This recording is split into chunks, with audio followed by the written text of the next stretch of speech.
Nobody saw it coming. A small, shy Filipino boy walked onto the AGT stage, looking like he might collapse from nerves. But the moment he began to sing, the entire theater stopped breathing. His voice didn't just fill the room, it shook it. Judges stared in disbelief. The audience froze in shock, and even Simon Cowell's expression completely changed. This was no ordinary performance. This was a moment that felt almost unreal. And trust me, what Simon did next left the world stunned. If you love emotional stories like this, make sure to subscribe to Kindness Diaries for more unforgettable moments. The air inside the America's Got Talent auditorium buzzed with ordinary excitement. Cheers from the audience, the hum of backstage machinery, the shuffle of aspiring performers lining up. But in one small pocket of the hallway, everything was quiet. A Filipino boy named Juan Gabriel Santos, barely 11 years old, was sitting on a folding chair with an oversized microphone clutched in both hands. He wasn't talking. He wasn't smiling. He wasn't even moving much, just staring at the floor, breathing slowly, as though each inhale was a battle he had to win. His mother knelt beside him, gently placing her hands on his small shoulders.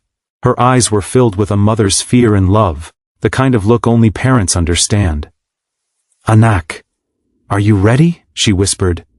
Juan didn't answer right away. He just nodded once, his lips pressed tightly together. His mother knew that nod well. It wasn't confidence. It was courage fighting with fear. Back home in Manila, Juan had always been the quiet kid, not shy, not exactly, just quiet. He didn't run with crowds or play with noisy groups of children outside the apartment. Instead, he spent hours listening to old songs his father left behind, a collection of Elvis Presley tapes that had become Juan's secret treasure. His father had passed away when Juan was 6. Since then, Elvis songs were not just music, they were memories, a connection, a comfort, a voice he could borrow when his own emotions became too heavy. Now he was thousands of miles from home, standing backstage on the biggest talent stage in the world with all those memories pressing inside his chest like a heartbeat he couldn't calm. A crew member waved at him. "Juan? You're up next." His mother squeezed his hand. "You sing for Papa, okay?" Juan nodded again, this time slower, deeper. He stood up, and as he walked toward the giant stage entrance, it felt like walking into a storm. The curtains parted slightly, spilling blinding white light onto his face. The sound of the audience, chairs scraping, whispers, clapping, filled his ears. And then he saw the 4 judges at the far end of the stage. Simon Cowell's presence hit him the hardest. Everyone in Manila knew Simon. Everyone feared his honesty. Juan swallowed hard. A stagehand guided him to the center of the massive X-shaped mark. The stage floor felt cold against his shoes. Towering screens glowed behind him. The audience sat like an endless sea of eyes. He forced himself to lift his head. A spotlight fell on him. Everything else went dark. Simon leaned forward, elbows on the table, staring at the little boy with the trembling hands. "Hello there," Simon said, his British accent filling the room. "What's your name?"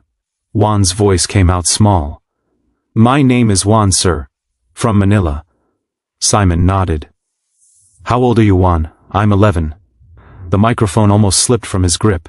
"And what will you be doing today?" Juan blinked, his throat tightening. I will sing a song, for my mother." Simon raised an eyebrow, noticing the boy's shaking hands and the tightness in his voice. "All right then," Simon said softly. "Whenever you're ready." Juan's mother was watching from backstage, her fingers digging into her palms. She whispered a quiet prayer in Tagalog, asking for strength, not for herself, but for her son, who had carried more emotional weight than any child should. The lights dimmed a little. A soft acoustic guitar intro started playing from the speakers. The first note alone made the hairs on Juan's arms rise. This was the song his father used to hum while rocking him to sleep. This was the song Juan practiced quietly in their tiny kitchen while his mother cooked. This was the song he sang when no one else was listening. His breath trembled as he brought the microphone closer to his lips. The audience waited, expecting a nervous whisper at best. A scared child, too small for the stage, too timid to fill the space.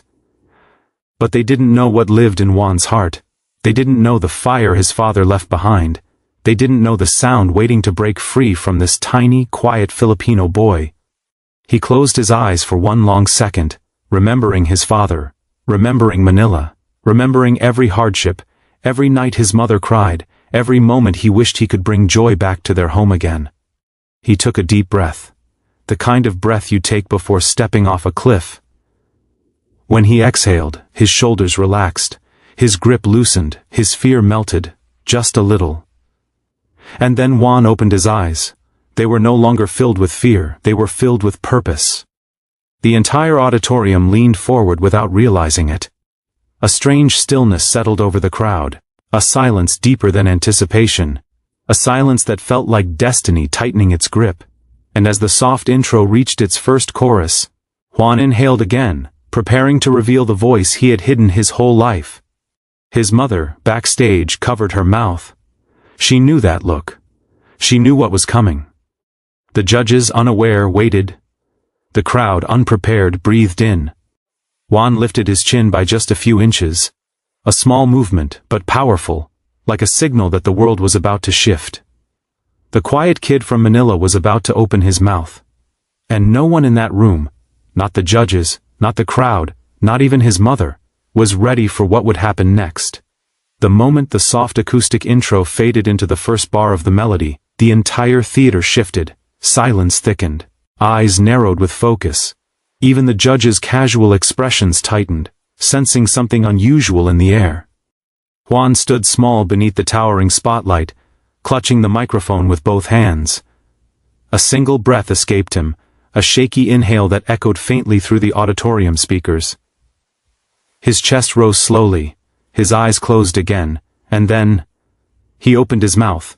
The first note didn't just come out, it burst out, a sound so warm, so rich, so unexpectedly full that the audience reacted in unison, gasps rippling through the seats like a sudden gust of wind. It wasn't the voice of an 11-year-old boy. It wasn't even the voice of a typical singer. It was the voice of someone carrying a story, a voice molded from loss, from love, from nights spent singing alone in a kitchen. A voice with the soul of Elvis but the heart of Manila. The tone vibrated through the room, deep and velvety, and it hit people right in the chest. Even the audio team backstage looked up from their monitors, stunned by the strength in that first note. On stage, Simon Cowell's reaction was immediate and impossible to miss. His eyebrows shot upward, his posture straightened, his jaw tightened, not in judgment, but in disbelief. He leaned toward the table, studying the small boy in front of him as if trying to understand how someone so young could possess a voice so unbelievably powerful. Juan continued singing, each word pouring out with emotion too complex for his age. The smoky tone of his voice wrapped around the melody like golden thread. Every vowel had weight, every note carried purpose. It wasn't just singing, it was storytelling. Ancient, soulful storytelling. The audience felt it. They weren't just listening, they were experiencing. A woman in the front row brought her hand to her chest, her eyes already glistening. A father in the third row lifted his child onto his lap, whispering, "Listen. Really listen." As Juan stepped into the first verse's higher notes, the musicians backstage exchanged shocked glances. His pitch was perfect, effortless. His vibrato was delicate yet intentional, like an echo trembling through a cathedral. Simon glanced at the other judges. Mel B's hands were already clasped beneath her chin. Heidi was blinking faster and faster, visibly fighting tears. Howie mouthed silently, "Wow." But Juan wasn't aware of any of this. Inside his mind, he wasn't on the AGT stage anymore. He was back home. In Manila. In the small living room where he first learned the song. He remembered standing on a plastic chair, pretending it was a stage. He remembered his father clapping for him. He remembered how his mother would lean against the doorway, smiling quietly, tears always hiding somewhere behind her eyes. Those memories poured into his voice as he held a long, powerful note, one that made the entire theater erupt into applause mid-performance. He startled for a moment but didn't break. He kept singing, even stronger now. The music swelled beneath him, the lights shifted from soft gold to deep blue, casting a celestial glow across the stage. Juan's small figure looked almost angelic against the backdrop, standing there with a courage he did not fully understand. As the song reached its pre-chorus transition, he took another breath, this one deeper, steadier, the kind of breath only a seasoned performer would take. Then came the moment, the note, the one singers fear and audiences crave. Juan lifted his chin and unleashed a high note so pure, so emotionally charged, that it sliced right through the auditorium. Mel B slapped a hand over her mouth, eyes wide. Heidi pressed a hand to her heart, visibly shaken. Simon's lips parted slightly, disbelief stretching across his face. The audience lost control. They shot to their feet with a roar so loud the stage trembled beneath Juan's shoes. But he kept going. He didn't flinch. He didn't stumble. He held that note with a maturity that defied his small frame and young age. Camera zoomed in, capturing his tight grip on the microphone, the trembling in his eyelids, the raw emotion carved into every inch of his face. When he came down from the note, he didn't collapse into relief. Instead, he transitioned smoothly into the final chorus, his voice swelling with a confidence he had never known before. Backstage, his mother sobbed quietly, her hands shaking around a crumpled tissue. She had always believed in her son. But hearing him now, on this world stage, she felt a tidal wave of emotions. Pride, grief, love, disbelief. She whispered, "That's my boy. That's my boy," over and over. On stage, Juan stepped forward during the final lines of the song.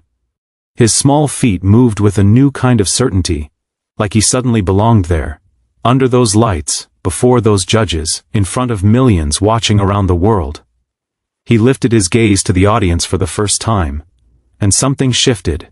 The fear that once clouded his eyes was gone, replaced by light, purpose, belief.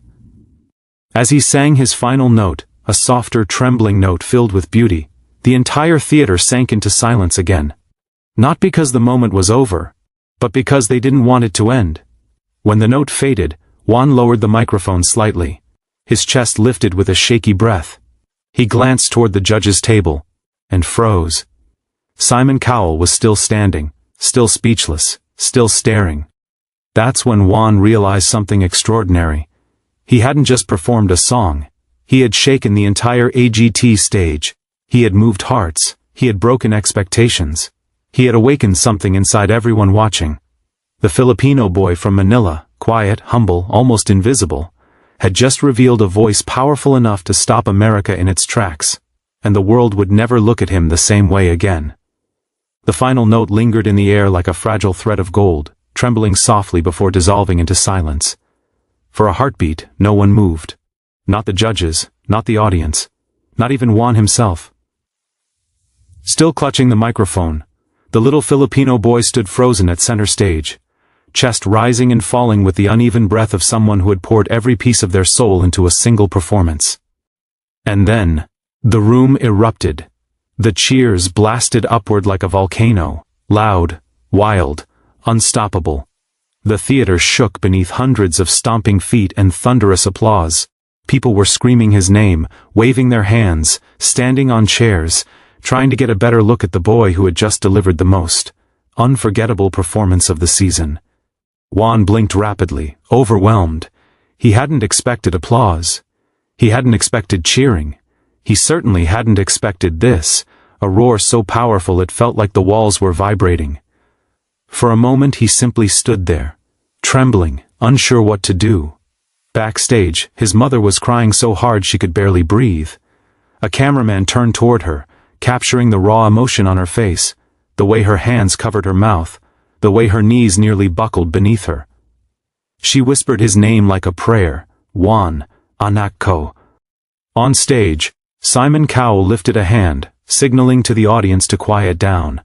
It took several long seconds for the noise to fade, and even when it did, the room was still buzzing with energy, like static electricity dancing in the air. Simon leaned forward, eyes locked onto Juan with an intensity rarely seen on AGT. He didn't speak immediately, he didn't smile.